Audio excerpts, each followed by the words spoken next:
Este mes de abril, en la revista de la Universidad de México, hablamos de Abya Yala.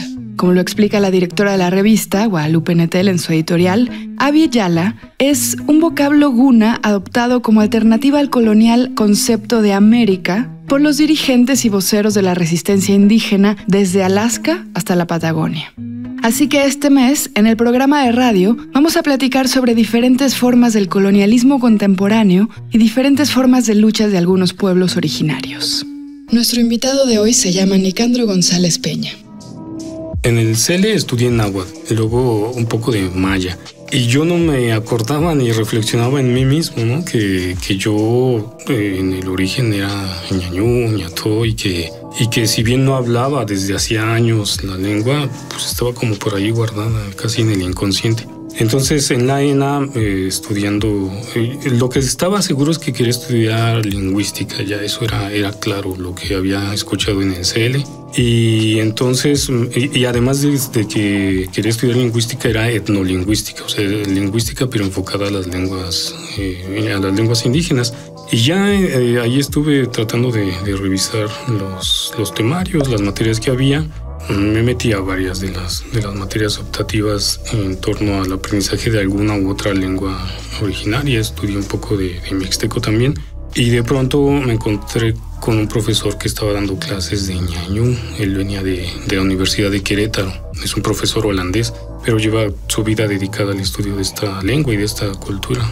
Entonces me metí a estudiar esta lengua y ahí fue cuando yo me dije, bueno, ¿por qué estaba estudiando maya, náhuatl?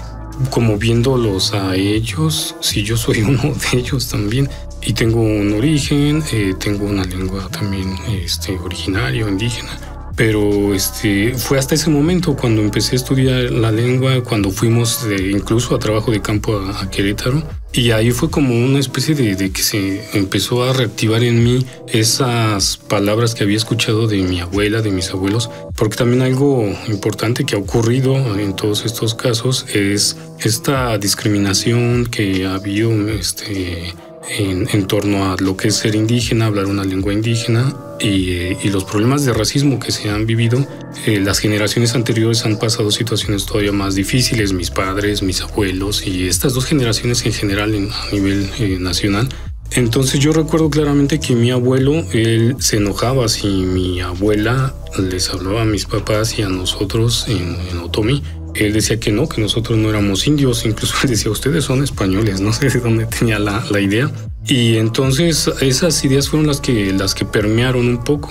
Cuando nuestro invitado se interesó por las lenguas originarias de su familia y su pueblo, San Juan, en el Estado de México, revaloró, gracias a las palabras, la identidad. Y con la identidad, los oficios de sus abuelos, sus padres y sus tíos, que son tlachiqueros, productores de pulque y tejedores. De ahí empezó a recordar cómo fue su propia infancia alrededor de los telares y el olor a pulque. El descubrimiento de esa forma de autonomía despertó en él un interés por la autosuficiencia de los pueblos y por cómo las lenguas originarias de una comunidad, sus palabras y sus conceptos dicen mucho de su ideología, sus formas de relacionarse entre ellos y su organización autogestiva. Ahora, Nicandro trabaja en la Dirección de Investigación del Instituto Nacional de Lenguas Indígenas. Investigar sobre las estructuras gramaticales de las lenguas, entre varios niveles de la lingüística, pero fundamentalmente es poder conocer la filiación de cada una de estas lenguas, es lo que llamamos filogenética, para poder clasificar de manera más precisa cuántas lenguas son, a qué familias pertenecen, en dónde se hablan.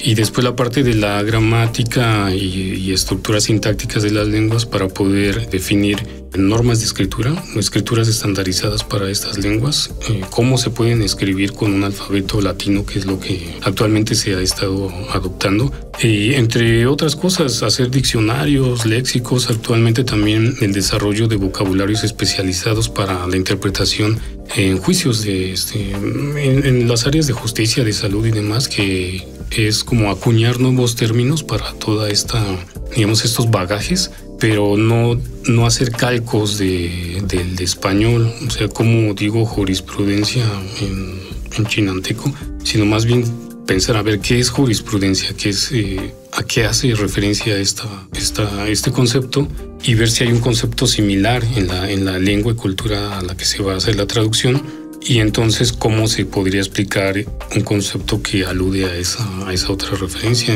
Ese tipo de traslaciones en las que también trabajamos.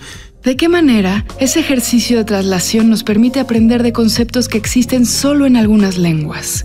No solamente para nutrir un lenguaje común o la comunicación entre lenguas, sino para comprender cómo se perciben la vida y el ser humano en otras culturas. ¿Qué nos enseñan otras lenguas sobre su cosmovisión, su idea de la historia, del tiempo, del destino? ¿Qué más nos enseñan las lenguas originarias y por qué están invisibilizadas por el español? No hay una lengua oficial en el país. La Constitución reconoce que México es plurilingüe y reconoce a todas las lenguas indígenas, incluido el español, como lenguas nacionales. Entonces este es un tema bien importante. No hay ninguna lengua oficial en el país. Sin embargo, sí hay una que es hegemónica, que es el español, una lengua franca y demás, pero jurídicamente tienen el mismo estatus. Todas son nacionales. Entonces, ¿cómo ha ocurrido esto de que se invisibilicen y demás? Pues básicamente porque ha habido procesos desde la conquista, colonia y demás, hasta llegar a la castellanización, en los que siempre ha sido una negación de esa diversidad lingüística, mirando a patrones de éxito que vienen desde fuera, ¿no? Europa y demás. Entonces, lo que se hizo fue como negar esa diversidad de lenguas y de culturas a favor de una nacionalidad que es homogénea, que es monolingüe, que es monocultural, y que ese monolingüismo es a favor del español. ¿Por qué se negó esto? Pues porque, no sé, los ideólogos de ese momento pensaron que para que México tuviera un mejor papel económico en el mundo, tenía que ser monolingüe, tenía que tener una lengua, una misma bandera, una sociedad más homogénea. Y eso creyeron, y entonces dijeron, bueno, pues el español. Y además pensaron también que era un lastre todo esto, ¿no? Los pueblos indígenas, y que era un problema hablar tantas lenguas en el país. Entonces tenía prácticamente que extirparse del mapa estas lenguas a favor del español. Y hubo toda una serie de campañas en torno a priorizar el español, genocidios y demás, en los que querían desdibujar toda esta diversidad porque lo consideraban un problema, un lastre para el progreso nacional. Y se favoreció el español. Hubo varias campañas exitosas. Podemos hablar de la castellanización por ahí desde los 30 hasta los 80 del siglo pasado.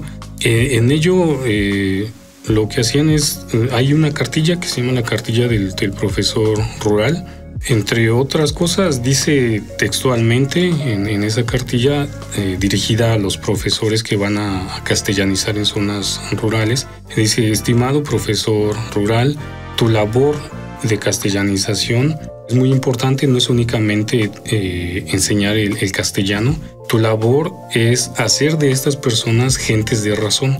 Y les decía, mira cómo nos vestimos nosotros, mira cómo ya vistes tú y cómo hablas. Tu labor es hacer que esa gente se convierta en gente de razón, es decir, que hable como tú y que se vista como tú. O sea, transformar a los sin razón en gente de razón. Entonces tenía una concepción de que todo aquello era un lastre, era gente que generaba problemas y que era, pues sí, un problema para el progreso nacional. También algunos pedagogos de aquel momento dijeron que hablar una lengua indígena provocaba interferencias para aprender español o cualquier otra lengua hegemónica como inglés o alguna lengua extranjera. Y entonces esas ideas permearon. No hables esta lengua porque te genera problemas. No va a poder aprender bien español tu hijo si sigue hablando otomí, mixteco o zapoteco. La diferencia entre el bilingüismo equilibrado y el excluyente es radical, sobre todo a lo largo de los años. El que puedan seguir utilizando su lengua materna, eso les genera mayores posibilidades de flexibilidad cognitiva para poder comparar lo que está aprendiendo y poder hacer comparaciones de los nuevos aprendizajes, pero a partir de lo que ya tiene desde casa. O sea, más bien favorece el aprendizaje de otras lenguas el hablar una lengua indígena. A merced de que también tienen en su fonología un bagaje muy rico, son tonales, tienen vocales nasales, entre otras cosas, que son similares a lenguas como el chino, como el alemán en algunos casos, o como el inglés, ¿no? Tienen otras vocales, que el español tiene 5 vocales, el ñañú tiene 14. Entonces, nuestro sistema fonológico para producir esas vocales y también nuestra cognición y nuestro sistema auditivo es mucho más amplio para poder diferenciar esos fonemas. Por supuesto que eso le ayuda a aprender más rápidamente otras lenguas que tienen vocales distintas a las 5 que tiene el español, entre otras cosas. Pero bueno, eso fue lo que permeó, ¿no? Una negación de ese origen, de esa realidad, a favor del castellano, a favor de una cultura monolingüe y monocultural. Actualmente, no sabemos ni siquiera cuántas lenguas indígenas se hablan en México. Este 2019 es el Año Internacional de las Lenguas Indígenas y en nuestro país hay mucho que aprender o desaprender. Aprender a reconocer nuestros orígenes y desaprender a excluirlos de nuestra identidad.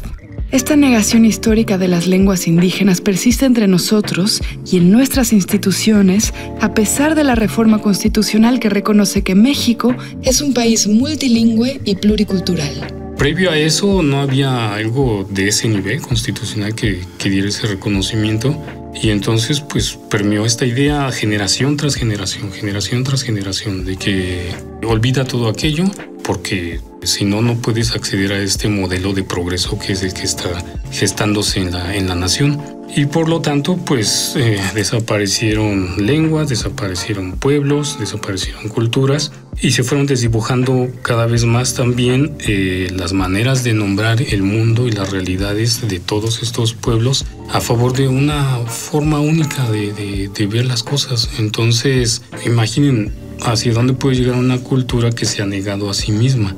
Eso es bien evidente. El país al momento no tiene una autosuficiencia ni económica, ni energética, ni política, porque ha estado jugando un papel liminar en el escenario mundial, porque está siguiendo modelos que están hechos para una hegemonía y los otros pues nada más que estén tratando de alcanzarlos, pero están hechos para que no los alcancen, y mucho menos si se está intentando parecer a ellos y no se mira la riqueza que hay en el país. Y eso es fundamental, porque si en lugar de estar tratando de copiar modelos externos se mira la riqueza que hay en el interior, se fortalece la identidad como pueblo, y fortaleciendo esa identidad entonces podemos tener un estatus, una forma de relación más simétrica en el escenario mundial. Eso ha ocurrido en muchos países, en Europa Oriental, entre otros. O sea, primero se reconocen como vasconguenses, por ejemplo, y después ya como miembros de una nación más externa, pero no tienen que renunciar a ese origen. Y aquí fue lo que se hizo. Entonces ahorita es eso, ¿no? Voltear a ver hacia este origen, fortalecer esa identidad y estar en un escenario mundial cimentado en ese origen y en esa diversidad. ¿Cómo sería un panorama honesto con la diversidad lingüística de México? Hasta ahorita se han reconocido como nacionales y pareciera una concesión, aunque ya hay una ley general de derechos lingüísticos, es el ejercicio de los derechos lingüísticos. Pero lo que sigue es que se pueda reconocer estas lenguas como oficiales. Al reconocerlas como oficiales, esto implica también que el Estado está reconociendo de manera implícita una autonomía territorial. Es decir, el país debería transitar, además del reconocimiento constitucional de que es plurilingüe y pluricultural, que también es plurinacional. No hay de otra. O sea, si no parece ser que nada más están haciendo así como medias tintas. Una lengua, para que realmente pueda ser fortalecida, desarrollada, entre otras cosas, tiene que tomarla, desde en un principio, la misma comunidad. Llegamos al fin del programa. Para leer más, les recomendamos los poemas en chontal de Audarico Hernández, en zoque de Miquea Sánchez, en quiché de Humberto Acabal y en tzotzil de Andrés López Díaz y Angélica Díaz Uyul. Todos estos poemas están en versión original y en español en el número de este mes de la revista de la Universidad de México. Consúltenla en el sitio web www.revistadelauniversidad.mx. En Twitter y en Facebook nos encuentran como @revista_UNAM y escríbanos sobre este programa a @shubidubi. Suscríbanse a la revista para recibirla mensualmente y suscríbanse a este programa en su plataforma favorita de podcast. Gracias a Yael Baiz, Miguel Alvarado y Andrea González. Yo soy Elvis Liceaga. Hasta pronto. Este programa es una coproducción de la revista de la Universidad de México y Radio UNAM.